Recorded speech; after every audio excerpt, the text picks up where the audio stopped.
এই চাচার একটা ছবি দেখেন, যারা কাছে আছেন, দেখছেন না? দেখছেন? হজ ক্যাম্পেইনে কোথায় বসেছিল, সাংবাদিক যে জিজ্ঞেস করতেছে কি করেন, আমার বাড়ি গাইবান্ধায়। করেনটা কি? কৃষি কাজ করি।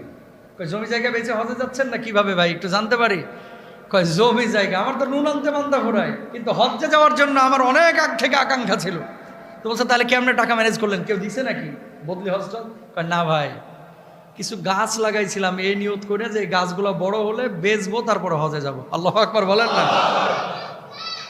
এই আল্লাহ যদি চায়, আপনারা কেউ কি আটকে রাখতে পারবে? ধরেন আল্লাহ আপনারা বাইতুল্লাহ নিবে, পিডিয়া হলেও নিয়ে যাবে, যাবি না কা? আর যদি আল্লাহ আপনারা না কবুল করে, বাড়ি থাকবে 10টা, কিন্তু অন্তরের মধ্যে একটা বার ওই চিন্তাও দিবে না, মাথার ভিতরে যা বাইতুল্লাহ জিয়ারত করে আস।